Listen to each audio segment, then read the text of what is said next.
हाडबीड मोडलं नाही ना? अगं काय बोलतेस वहिनी? अगं केवढ्याने पडलं ते भांड, छातीत धस्स झालं ना माझ्या.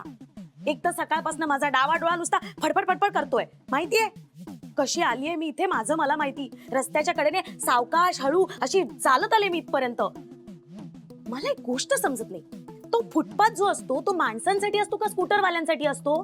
ते मेले स्कूटरवाले ते फुटपाथवरच गाडी चालवतात ग. एक स्कूटरवाला तर मलाच घेऊन चालला होता बरोबर.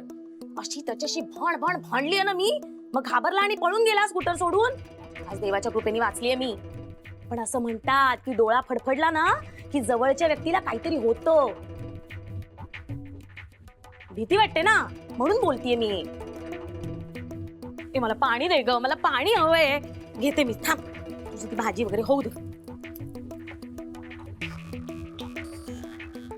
मामी बोल. डावा डोळा फडफडला तर पडायला होतं. पडायला काय झालंय मेला? अगं जीवावर बेतत. वाईट असतं, वाईट एकदम वाईट होऊन जातो माहिती परी. वहिनी काय बोलतेस तू? परी तू जा बाहेर जाऊन बस. अगं असं काय करतेस? तिलाही कळायला पाहिजे ना. नेहमी असते ना त्या बंडी काकीकडे. वहिनी तेच ते गा बंडू काकीकडे काय काय शिकवतात देव जाणे. परी तू आधी बाहेर जा.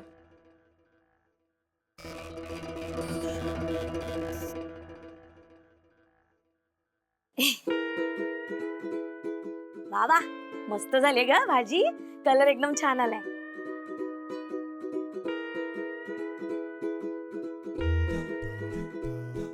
अगो बाई केवढा पोचा आलाय ग भांड्याला.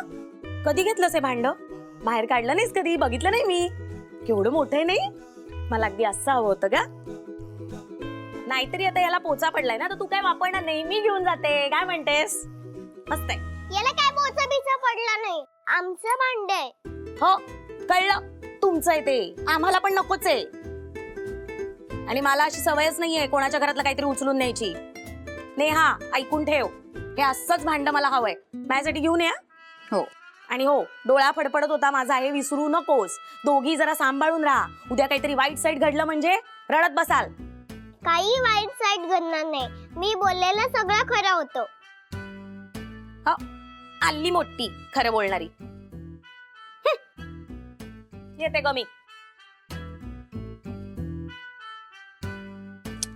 अगदी करे. Good morning. Morning morning. अरे तू वेडा आहेस का रे समीर? का आज सुट्टीच्या दिवशी किती मीटिंग्स ठेवल्यास तू? अहो असं काय करतायचा?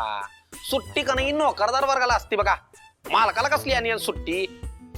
स्वारी बघा, घर मालकाला कसली आली सुट्टी? मारा तो कंगवा फरफर फरफरन लागा का आम्हाला जणी. काय म्हणाला? घर मालक की हो.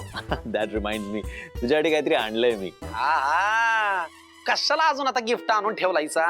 एक मिनिट हा. कुठे खाली काय शोधतोय? बरं? खाली शोधायला कारण हा सापडलं? हो सापडली ना. चप्पल फटके द्यायचे. काय झालं? काय झालं? तू काल काय सगळा गोंधळ घालून ठेवला होता? हा इडियट. आता नेहा माझा फोन उचलणार नाही, मला भेटणार नाही, माझ्याशी बोलणार नाही, काही नाही करणार. त्या आता सुट्टी आहे, मला भेटायचं तिला, बोलायचं तिच्याशी. अहो इतकी कशाला काळजी करतायचा? भेटायचं म्हणलं की भेटू शकता की तुम्ही न्याला. आज सुट्टी आहे, मी कसं भेटणार आहे तिला? अहो घर मालकाला कसली आली हो सुट्टी? मग म्हणजे घरमालक असला तरी पोटाला भूक लागते का नाही? डबा मागायला जा की हो तुमच्या भाडेकरूकडं. तसा नियम लिहून दिलाय की आपण. आता नेहाकडे मी सुट्टीच्या दिवशी डबा मागायला जाऊ? परफेक्ट. चाइल्डिश, किती बालिश वाटेल ते समीर. डबा मागणं चाइल्डिश आहे? मग ब्रो तुला इंटरेस्ट कशात आहे? कशात म्हणजे? नेहामध्ये. डबा मी खाईन, मला दे. तुला का देऊ डबा? अरे मग तोही तू खा. हे चांगलं सुचलं मला. मला ह्याला कधी सुचलं? ए यश, अरे अरे अच्छा मीटिंगच नाही. हॅलो यश. ए यार काही सुचवणच पाप आहे. गेल्या काही दिवसांपासून होणाऱ्या शेअर बाजारातील घसरणीचा फायदा JYC इंडस्ट्रीचे उत्तराधिकारी यशवर्धन चौधरी यांना झालेला आहे. त्यांची परी मालमत्ता काय सध्या चाललंय सुमारे तुझं? 6 टीव्ही लाख बंद कोटी कर आता. रुपये.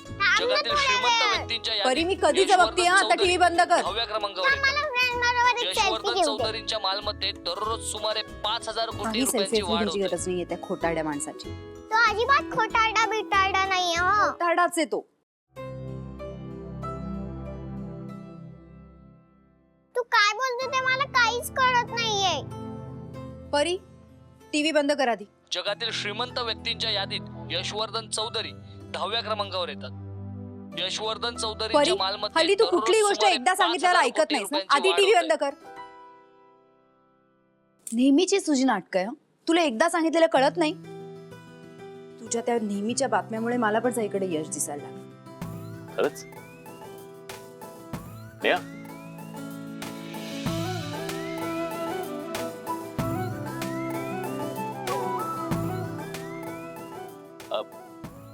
हाय हाय आता माझा बटाटा कसा आहे तू? मी बरी. ओके तुम्ही इथे कसं? कसा म्हणजे म्हणजे I was just passing through खरंच काही काम होतं की? नाही नाही म्हणजे ते टिफिन घ्यायचा होता ना. आपलं ठरलंय ना घरमालकाला टिफिन द्यायचा. सो म्हणून साक्षात यशवर्धन चौधरी आज टिफिन घ्यायला आलेत. का मी येऊ शकत नाही आणि मी as it is I was passing by. So नक्कीच येऊ शकतो. खोटं खोटं कारण सांगून जर तू पॅलेसवर बोलवू शकतो तर तू इथे येऊ शकतो. आणि खोटं बोलणाऱ्या माणसाला काही कारण नाही लागत. तो कधीही कुठेही खोटं बोलतो. आई मला फ्रेंड बरोबर बोलायचंय. नाही चालणार.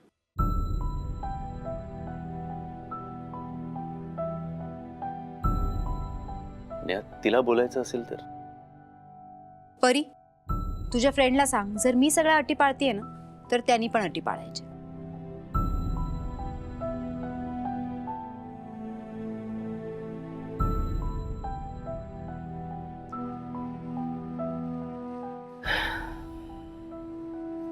मी थांबतो बाहेर टिफिनसाठी. परी आत ये तू.